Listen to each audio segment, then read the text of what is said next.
Italia, cuenta cómo fue su viaje.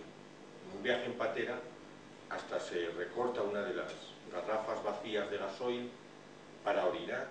Guillermo Rovirosa fue un técnico de cualidades excepcionales, pudo cobrar todo lo que quisiera, le quisieron contratar varias veces poniéndole cheques en blanco, y decidió que lo importante era la persona humana y no su lucimiento, y no su triunfo. Entonces un técnico excepcional decidió que lo primero era el trabajador, decidió que el trabajo es la fuente de toda riqueza, y así vivió, por eso le homenajeamos hoy. Amaba... Bueno, pues vamos a hablar del drama, el drama de la gente de nuestro tiempo, ¿no? El paro es una canallada, el paro mata. No se sabe ni siquiera el número de fallecidos por el paro. El trabajo es lugar de muerte, la gente se suicida, las mujeres abortan por razones laborales. Hay estudios que hablan de 16.000 muertos en el trabajo al año, y si miramos al mundo entero, pues una barbaridad, miles y miles. O sea, vamos a hablar de la gravedad de este problema, ¿no? Y de que no es casual. Lo más importante es que nos demos cuenta que no es el clima quien genera el paro, no es la tierra quien genera el paro lo generan los mecanismos económicos, que están bien estudiados, aunque no le interese mucho a las universidades decirlo, ¿no? El paro se genera porque es un negocio.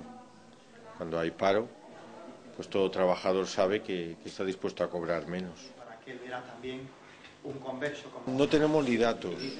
Las universidades se dedican a estudiar cosas, por ejemplo, las universidades de Las Palmas, en donde yo vivo, estudia cosas tan interesantes como que quizá bebiendo agua salada se puede sobrevivir.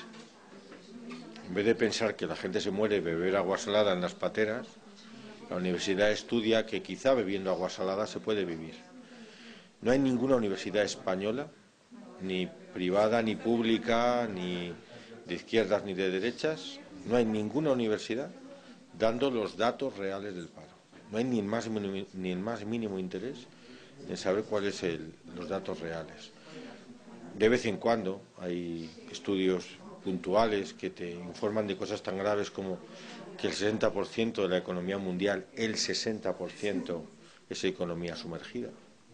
No hay ni siquiera números. Cuando yo era chaval, pues todo el mundo distinguíamos los números de la EPA, la encuesta de población activa, de los números que tenía el INEM. Todo el mundo sabíamos que los de la EPA venían a ser el doble. Bueno, pues de vez en cuando se cambia la forma de medir el paro, y en uno de sus cambios de medición, por ejemplo, que se hizo el año 2001, se hizo un cambio metodológico, aparentemente inocuo, aparentemente científico, propuesto por una universidad, y en el cambio bajó el 500.000 el número de parados. Por lo tanto, es realmente dramático y quizás lo más grave del problema del paro, que no tenemos datos reales. No sabemos, por ejemplo, cuántos parados está camuflado su paro en los datos de la formación para el empleo. No sabemos cuántos son. Ese señor no está realmente en paro, con 500, 600 euros al mes, no se está realmente en paro. Bueno, no hay ni siquiera datos fiables. Y los primeros que mueren son los que han bebido. La doctrina social de la Iglesia ha dicho reiteradamente que el trabajo es el eje de la vida humana. Y en sus propuestas siempre entendemos que el grado de concreción de una doctrina universal y que nace de la Iglesia, no puede ser especialmente partidista o no puede llegar a un grado de concreción que a todos nos molesta, porque los documentos se van a leer también dentro de 50 años. Siempre ha defendido, yo creo que como criterio básico, el salario justo.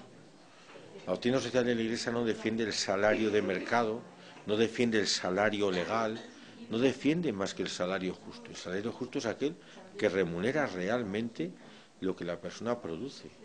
Es injusto el salario de botín. Es imposible que un ser humano produzca tanto.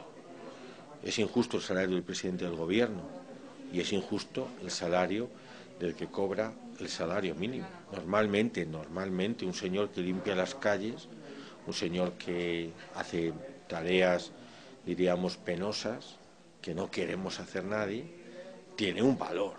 Y normalmente el valor de lo que hacen algunos está sobredimensionado y el valor de lo que hacen otros está infravalorado. Entonces, la doctrina de la Iglesia no es muy complicada. Salario justo. Y luego tiene más ideas. Socialización, bien común, destino universal de los bienes, justicia, es la que acaba de acentuar Benedicto XVI en este mensaje de Cuaresma. Pero en el terreno del tema que tratamos hoy, la doctrina básica es muy simple, salario justo. Yo creo que normalmente mucha de la gente que acusa de que el meterse en política está metidísima en política. Es conocido casi como un chascarrillo aquello que le recomendó Franco a alguien que le dijo: usted haga como yo, no se meta en política. Pues era el jefe del Estado, ¿no?, el que decía no se meta en política. Normalmente recomiendan no meterse en política a gente que está metidísima en política. Y la articulación entre política y fe es muy simple. Lo acaba de recordar Benedicto XVI en la Caritas in Veritate. Es la caridad política. Hay una forma de amar al otro que pasa por la política.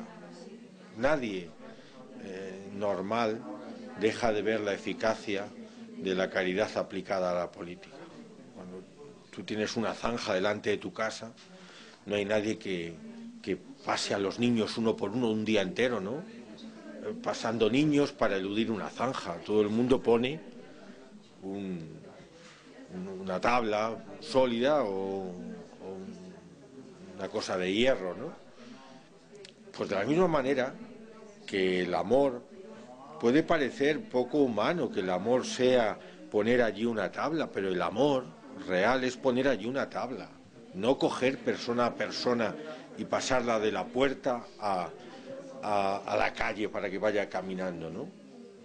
El amor pasa por poner sal en las calles cuando hay hielo, no en llevar a hombros o en brazos a las personas para que no se caigan.